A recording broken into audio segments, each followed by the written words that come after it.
This is my dawn declaration, define expectations, inspired to aspire to higher elevation. Started at Genesis, read the entire revelation, dedication, meditation, and some fire medication. Judge a prophet and a poet. Hello, welcome to I Got the Last Word, Season 2. My name is Tamika Sanders, and I will be your host. I am so excited about this season because we have some amazing contestants that are going to keep you on the edge of your seats.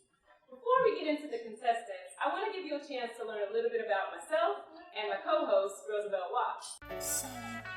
This is my dawn declaration, define expectations, inspired to aspire to higher elevation. Started at Genesis, read the entire revelation, dedication, meditation, and some fire medication. Judge a prophet and a poet, both body reputation, fanatically practice. Perfection requires preparation.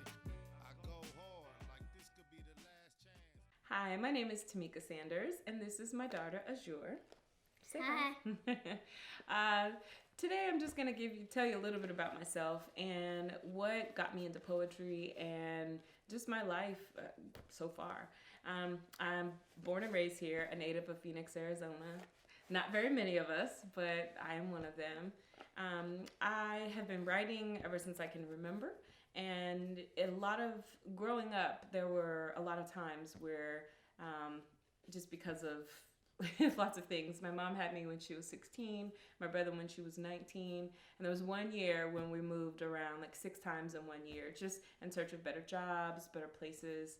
And so writing became the thing that I used to kind of just be a friend and express some of the frustrations, the fears, the joys that I had. So for a very long time, I only wrote for myself. I didn't share it until high school. I got into kind of spoken word because I saw some open mics and went to a couple. And I never thought that I would be the kind of person that could get up on that stage and share some very, very personal things about my life with people. But I got the bug, as you say. You get the spoken word bug, and you want to be the person on that stage. Another big part of my life besides writing is theater. I've been acting in musical theater, shows, all kinds of fun things for a very long time. And so writing is almost like another creative outlet, just like acting is. And so it was a way to be able to escape my life and always jump in and be another character if I wanted to. But when I was tired of being that character, I could always be myself. And so those two things helped me growing up to just be not the shy girl that I grew up being, but very outspoken, very outgoing, and encouraging. And so having the opportunity to be a part of I Got the Last Word has just been just amazing. My degree is in broadcasting from ASU, and so being able to use that in the capacity and combine it with poetry and the arts, something that I love, has been amazing. This season, I am very, very excited about season 2 because the personalities we have are just all over the place. Very diverse, very rich, and so I can't wait to see what they bring to the stage and how the audience is just gonna fall in love with them. We are in my home, so I'm a mom. Besides being an artist and a poet, I am a mom of twins, a boy and a girl. This is my daughter Azure. My son Dakari will probably join us in a bit, and they're both 5. And so a lot of my time being an educator, an entrepreneur, a mom, a wife, there's always things kind of vying for my time. And so I do my best to just kind of make sure that I have time and I have balance for family and work. I look forward to, hope you learned a little bit about me. I look forward to seeing how season 2 will turn out and sharing more of my story and more of the stories of all of the contestants in season 2.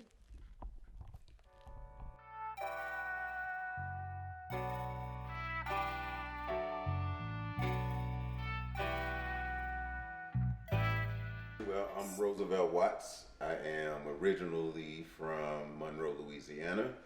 I've been in the Valley for about 15 years. And I am a instructional designer or technical course developer in corporate America for a pharmaceutical company.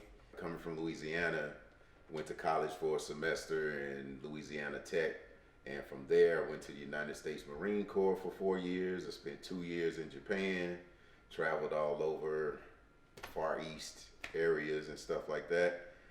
Came back to the States, got out in Quantico, Virginia. Lived in D.C. for a while, traveled over the States for a while until I kind of settled down in Texas. You know, I always like to say I'm a Renaissance man. You know what I mean? I found the love for spoken word in Texas, moved out to Arizona, and found a huge underground art scene here for spoken word, hip hop, just a huge culture that I got introduced by a few of my friends here. So got into that with Black Poet Ventures. I started to do theater.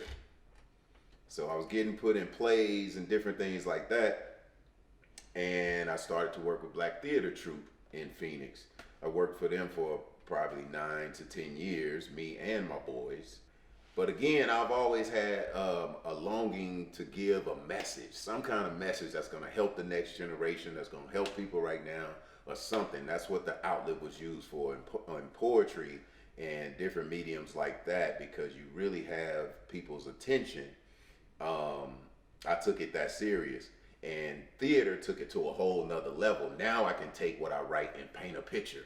You know what I'm saying? Literally paint a picture or a scene on stage, live, you know, very impactful. So I started to write my own stage plays and put on a couple of my stage plays and everything. So I still try to dibble and dabble in the community, some kind of way using the arts, whether it's with nonprofit organizations, open mics, where where it's best useful and lines up with why I do the arts. You know what I'm saying? Like, it's always a message to it. It's got to have substance. It's got to mean something. It's got to inspire people. And last but not least, I am a father of twin boys who giving me these little gray hairs right now. But that's all right. That's what kids come with, right? They don't come with a book, but they definitely come with gray hair. Definitely about the kids and raising them consciously to make the world a better place, because it's going somewhere where I don't know where they're going. But, yeah, we do what we can. We plant the seeds and let the universe water it. That's all I can say. You know, but I'm glad to be a part of I Got the Last Word. Now I'm a part of season 2 editing crew. And I'm excited about it, man. I love the vision that he painted for it. And of course, he's using one of my special forms of art, which is poetry. So I'm excited about season 2. Y'all need to make sure y'all tune in, like and subscribe. Every Sunday at 7, you'll see the episodes of season 2. And on Tuesdays and Thursdays, we'll be leading you up to the next rounds as the competition goes. So make sure y'all tune in and follow. It's going to be a really cool season, and I'm looking forward to it.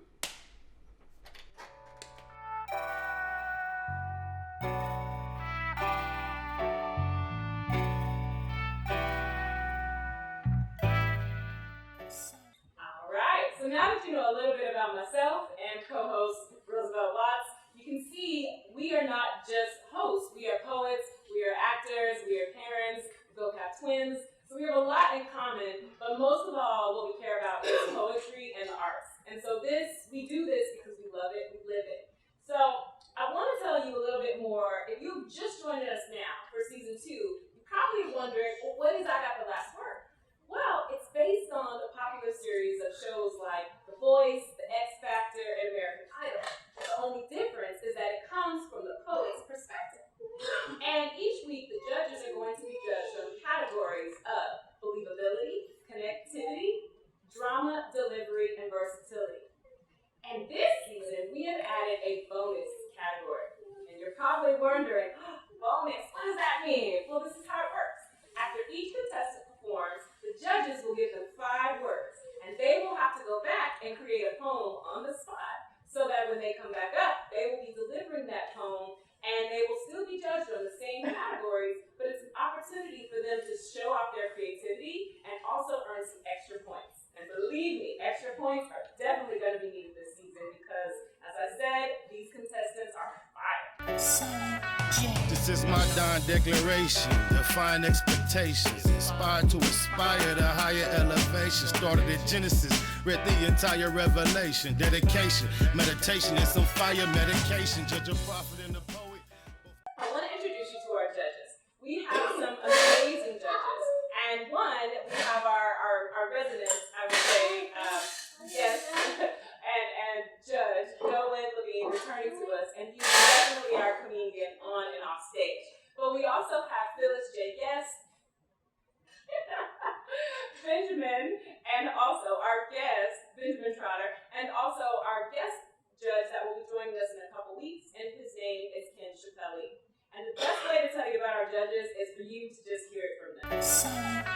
This is my Don declaration. Define expectations. Inspired to aspire to higher elevation. Started at Genesis. Read the entire Revelation. Dedication, meditation, and some fire medication. Judge a prophet in the... Hi, I'm Ben Trotter, one of the judges for I Got the Last Word.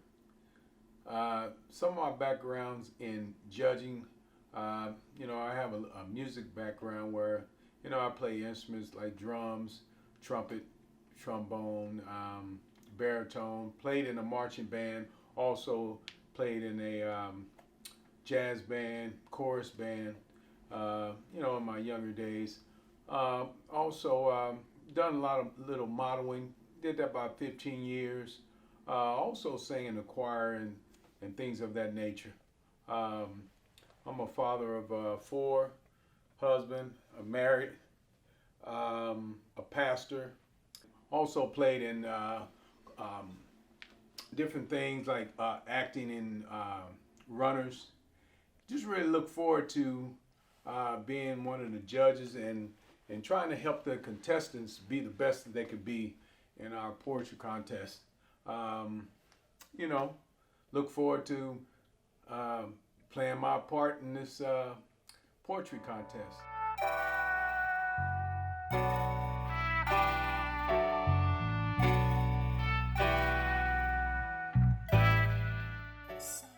Hi, my name is Phyllis Guest, and I live here in Arizona.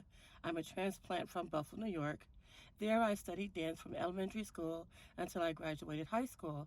So I do have a dance degree, but it was not my passion after all. I began writing for a group called OSAD, the Organization of Students of African Descent. But when I came here to Arizona, I continued dancing, quite not yet my passion. So I decided to continue writing. I do a little photography, and there is when I began to emboss my photography onto my poetry. I've created 4 short stories that comprises poetry. But I was invited by my friend and former co-worker, Jerome Green, who introduced me to I've Got the Last Word. So there I am a judge. I'm pretty excited to be a part of that.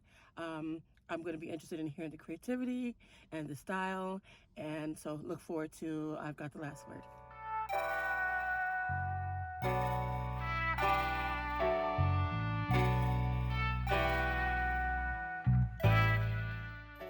My name is Ken LaChapelle. I'm an 8-time USPA powerlifting masters champion. I have 8 records, and powerlifting is my current go-to as far as what I am and what I'm about. I'm a competitive athlete, so I use powerlifting in representation of this competition for I Got the Last Word.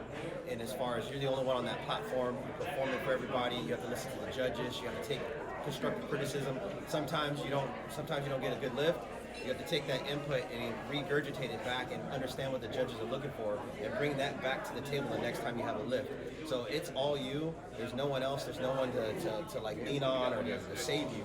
You just got to go out there and do what you got to do. And it's the same thing with powerlifting as in giving poetry.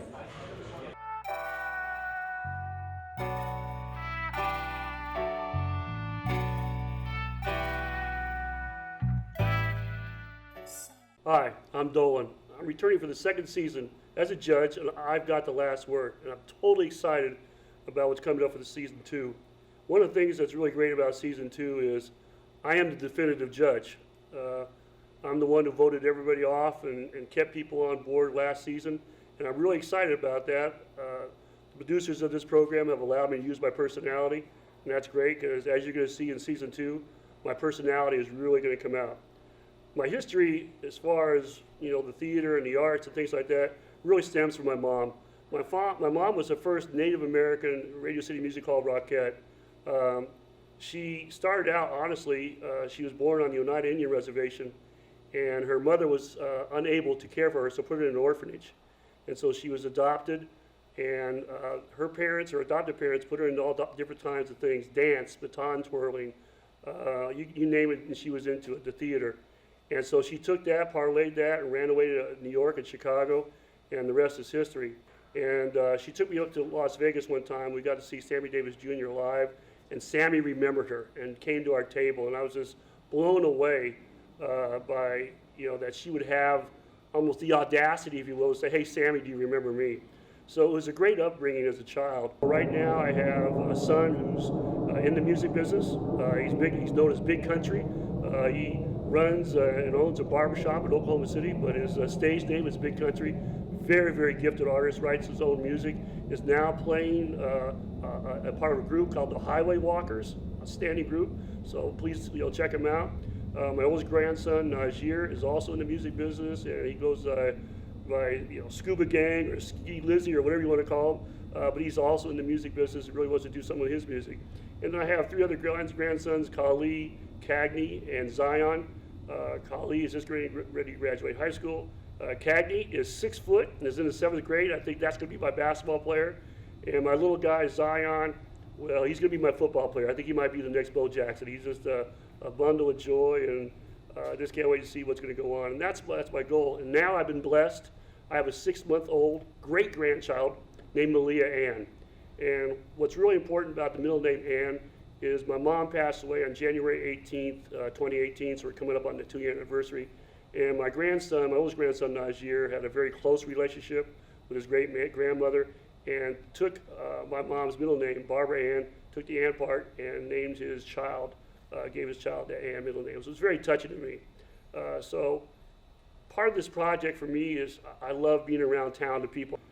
I never really got into the arts. I was very sick as a child. I'm born and raised here in Phoenix.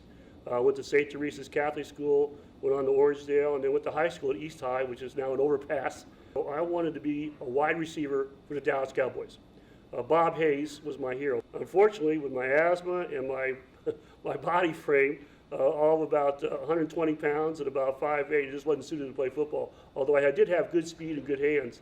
The turning point for me was my mom went to a Phoenix Open and met Joe Prosky. She was the trainer. He was the trainer of the Suns.